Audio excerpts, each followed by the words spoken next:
अस्सलाम वालेकुम नाजरीन, आप देख रहे हैं यूट्यूब चैनल नूर ज़ैन नॉलेज। नाजरीन, वीडियो शुरू करने से पहले आपसे गुजारिश है, अगर आप चैनल पर नए हो तो ज़रूर चैनल को सब्सक्राइब करें और साथ में बेल आइकन दबा दें ताकि हर वीडियो की नोटिफिकेशन आप तक पहुंचाते रहें।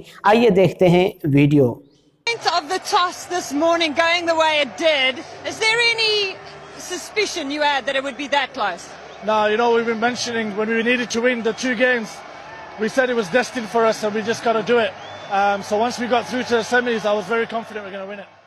मोहम्मद की मोहब्बत दीन हक़ की शर्त अव्वल है, इसमें हो अगर खामी तो सब कुछ नामुकम्मल है।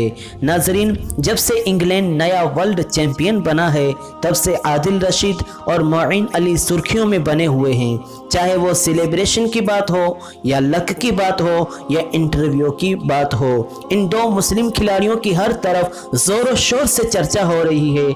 नाजरीन, कुरान की सूरह नूर की आयत नंबर 30 में फरमाया गया है कि मुसलमान मर्दों को हुक्म दो अपनी निगाहें कुछ नीची रखें और अपनी शर्मगाहों की हिफाजत करें, ये उनके लिए बहुत सुथरा है, बेशक अल्लाह को उनके कामों की खबर है। तो मोइन अली को आप देख सकते हैं कि मोइन अली कुरान के फरमान पर अमल करते हुए बार बार नज़र आ रहे हैं।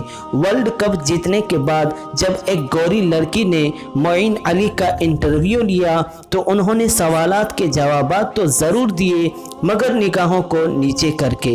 इस तरह मोइन अली पूरी दुनिया के लिए एक मिसाल पेश कर रहे हैं। मोइन अली और आदिल रशीद इंग्लैंड की जीत के सेलिब्रेशन से तब अलग हो गए थे जब खिलाड़ियों ने एक दूसरे पर शराब उछालने लगे। इसके अलावा कप्तान मॉर्गन ने भी इन दोनों मुस्लिम खिलाड़ियों की तारीफ करते हुए नजर आ रहे हैं और उन्होंने यहाँ तक कहा कि हम अल्लाह की वजह से जीते हैं। नाजरीन, मोइन अली अच्छे खिलाड़ी के साथ साथ एक सच्चे मुसलमान भी हैं। अगर मैदान में ड्रिंक्स आया तो भी पानी बैठकर पीते हैं। अगर आपको ये वीडियो अच्छा लगा हो तो ज़रूर लाइक करें, शेयर करें। अगर आपने चैनल को सब्सक्राइब नहीं किया तो ज़रूर सब्सक्राइब करें। एक बार फिर न्यू नॉलेज के साथ हाजिर होंगे, तब तक के लिए अस्सलाम वालेकुम वरहमतुल्लाहि वबरकातुहू।